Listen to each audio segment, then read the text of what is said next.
Folks, we are at a bit of a crossroads, I think, when it comes to Star Wars. And I think in many ways, we have to ask ourselves the question, does Disney even deserve the IP at this particular point in time? Now, I am not making the argument that they need to sell it, that they need to give it to George Lucas, blah, blah, blah, blah. It's never going to happen. It's a multi billion dollar a year industry. And Disney is going to do what Disney's going to do. But I think we need to kind of have that conversation, especially today, now that we're finding out that Disney's $1 billion Star Wars hotel, the Galactic Starcruiser, is going to be converted to offices for future Walt Disney World projects, as well as temporary living spaces for people who have been relocated to Florida.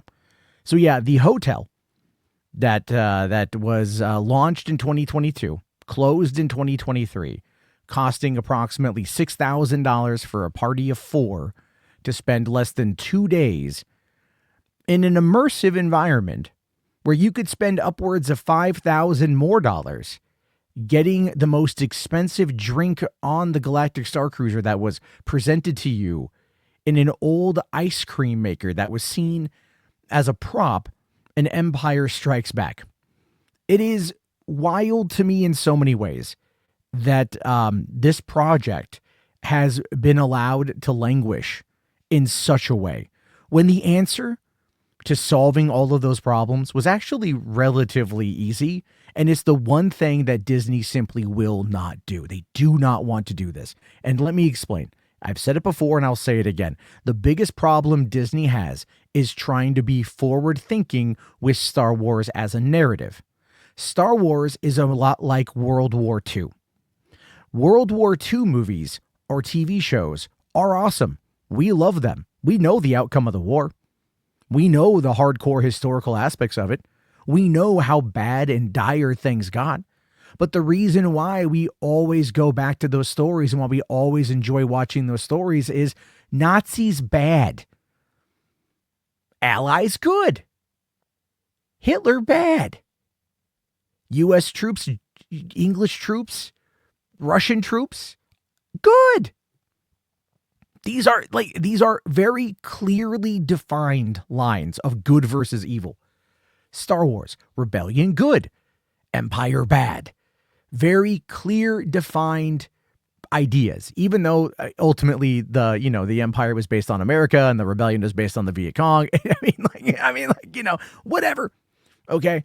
We can avoid that little historical factoid, but either way, when we talk about Galactic Starcruiser, the idea of an immersive Star Wars experience is one that so many people, myself included, would have bent over backwards, sold our soul or our firstborn to Satan in order to go and experience firsthand, to be in that kind of immersive environment for, some people in their minds were probably thinking like a Westworld type thing.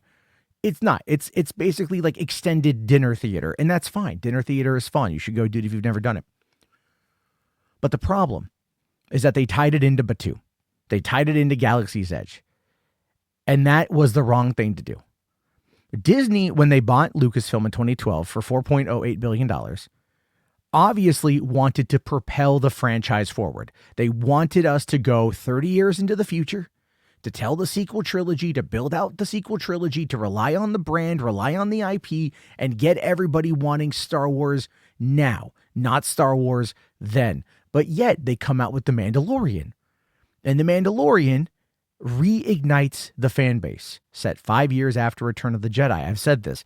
Your path, your timeline of events, a couple years before A New Hope to The Mandalorian. So right before The New Hope, right after Return of the Jedi, you're talking maybe 15, 20 years, maybe. Empire being fully at their height, Empire doing all of these things, all of this stuff happening. I mean, you can easily tell these stories because they're doing it. And those stories are really, really, really, really popular. And when we play games, we play games like Jedi Fallen Order. Oh, you're taking on the Empire. Star Wars Outlaws. Oh, you're taking on the Empire, as well as the criminal underworld. It is not hard to see exactly what is going on. It's not hard to see exactly where this stuff should have been. Galactic Starcruiser taking place during the sequel trilogy on a luxury Starcruiser that gets invaded by the First Order, and there's Rey on there and she fights Kylo Ren. Yeah, it's cool in theory, and I've seen the videos and it's cool. The technology with the lightsaber stuff was pretty cool, albeit a little bit ham-fisted when they did the trade-off from the cool extending lightsaber to the one they could actually beat each other up with. But when you talk to people or you read about people who've gone to this event, they've had fun, but they even understand its shortcomings. And they find themselves maybe not being entirely all about what it is. But if they would have gone and made it a Star Cruiser during the height of the Empire, and this is what's going on, all of a sudden now it changes its entire identity. Now you're not talking about future Star Wars. You're talking about Star Wars that you can have callbacks to. Yeah, member berries, whatever. You could interact with C-3PO, interact with R2-D2, interact with Chewie, interact with whoever else might have been there. You could bring these characters in and give people what they want, and that's what they wanted. Now, that's quite frankly all they needed to do for Galactic Starcruiser was to take it, retool it into something falling back to the original trilogy, or even the prequel trilogy would have had a better would have had probably a better reputation taking place during the Galactic Civil War versus the sequel trilogy. But the problem though is Disney invested $1 billion into each of the parks. And they launched those things right at, 6 months or so before the ending of that trilogy, before the end of the First Order. So, what do you think's going to happen with this? Let's have a park and then $1 billion hotel set into a time period where it's over, and they were so turned off by the by the response of everything. It's been 5 years since we've had a Star Wars movie, and it's not even going to be till next year, I think 2026, when we get Mandalorian and Grogu. Oh, no, I think that comes out this year. Maybe? I'm not too sure, to be honest with you. But either way, it's like they have abandoned the theatrical side of things. None of the Disney Plus shows tie into Batuu at all, tie into that timeline at all. It's either the Mandalorian timeline or it's back during the High Republic.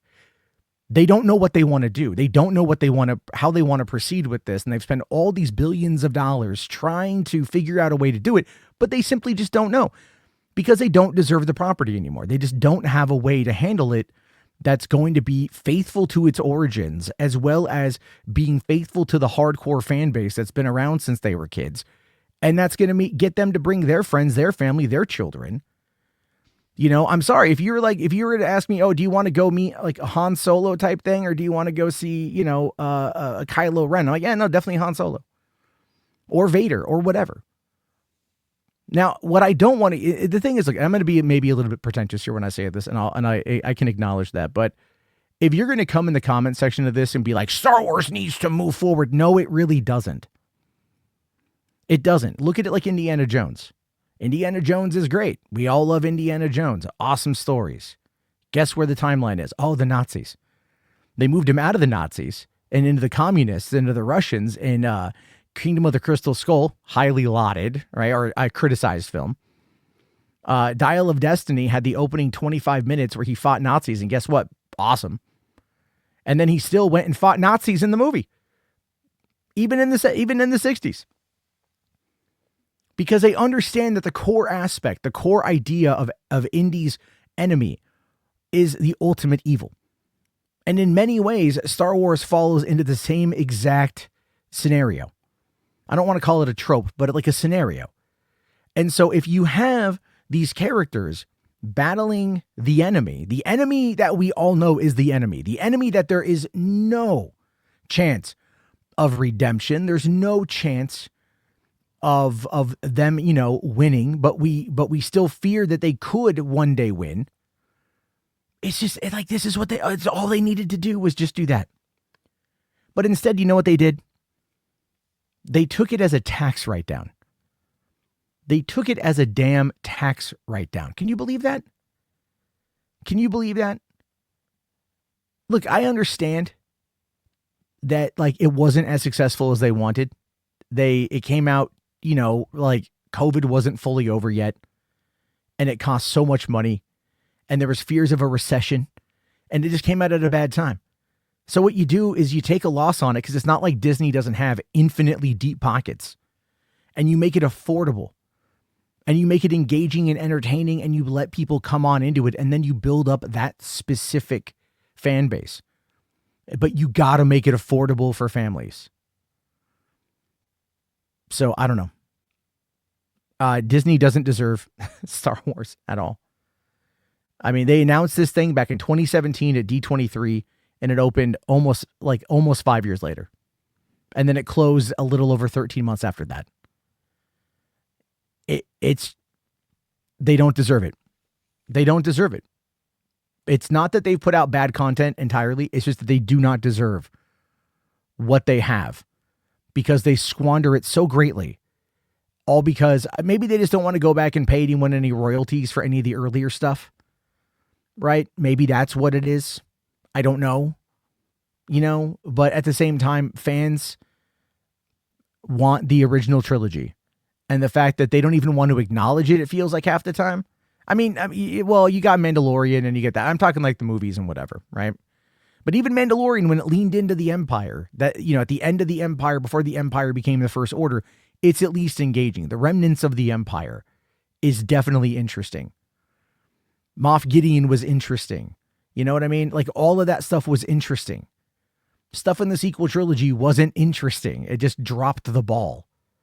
And instead of realizing that and recognizing that and trying to, just come back and go, we're doing a brand change. Not like Disney is against doing brand changes or uplifts, right? Or facelifts or whatever. I mean, look at Splash Mountain. Now it's Tiana, Princess and the Frog Ride.